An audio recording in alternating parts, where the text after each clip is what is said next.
High বন্ধুরা, আশা করি সবাই ভালো আছেন। তো আজকে আমি আপনাদের সাথে দুই একটি কথা শেয়ার করতে চাই আমার এক বন্ধুকে নিয়ে। তো ভিডিওটি 2-4 মিনিটের হবে, আশা করি সম্পূর্ণ ভিডিওটি আপনারা দেখবেন। আমি একটা বন্ধুকে নিয়ে 2-4টি কথা বলবো। তো কথাটা হচ্ছে এটাই, আমার এক বন্ধু ছিল, আমার খুব কাছের বন্ধু তো অনেকই হয়, কিন্তু 2-4 জন বন্ধু অনেকেরই ফেভারিট বন্ধুবান্ধব থাকে। এর মধ্যে আমার একটা বন্ধু ছিল, ও আমার কলিজার মধ্যে ছিল। ঠিক আছে, কি বলবো, ও আমার কলিজার মধ্যে ছিল।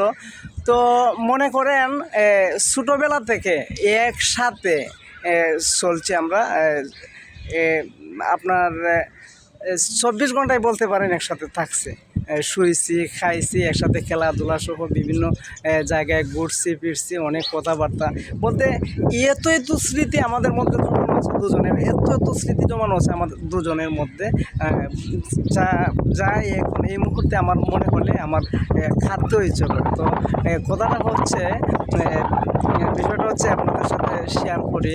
তো আমার একটা বন্ধু, ওর আপনার যখন আমরা বুঝি তখন পরিবার থেকে আসলে আমাদের দুজনের পরিবার থেকে আমরা অনেক বকাঝকা শুনছি। ওই বিষয়টা নিয়ে আমরা কোনো কাজ কর্ম বাদ দিয়ে শুধু খেলাধুলায় মুক্ত থাকতাম সব সময়।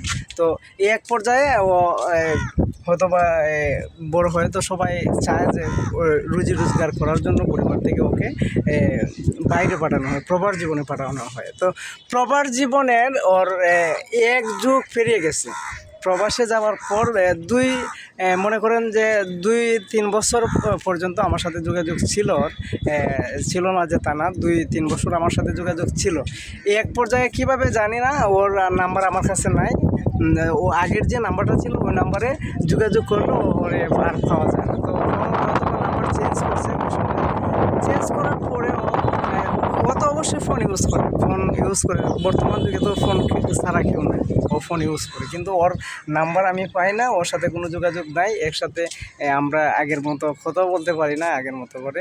তো বিষয়টা হচ্ছে, ও ইচ্ছা করলে নিতে পারতো নাম্বার, কিন্তু আমি যাদের কাছে চাই ওদের কাছে আগে যে নাম্বারে কথা বলতাম ওই নাম্বারটা। তো কথা হয়েছে, আমার কথাটা হচ্ছে, যদি কোনো প্রকৃত বন্ধু হয়, বন্ধুকে কখনো বলতে পারে না, এটি বাস্তবতা। আমি হয়তো বা ওর সাথে দূরত্ব যতই হোক, কিন্তু বন্ধু এমন একটা জিনিস, বন্ধুকে বলে থাকাটা খুব কষ্টের ব্যাপার।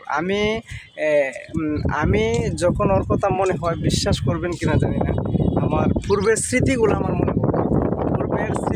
মনে পড়ে, একসাথে খেলছি চলছি সব কিছুই আমার মনে পড়ে। কিন্তু ও কীভাবে আমায় ভুলে থাকতে পারে, এটা ভাবলে কষ্ট হয়।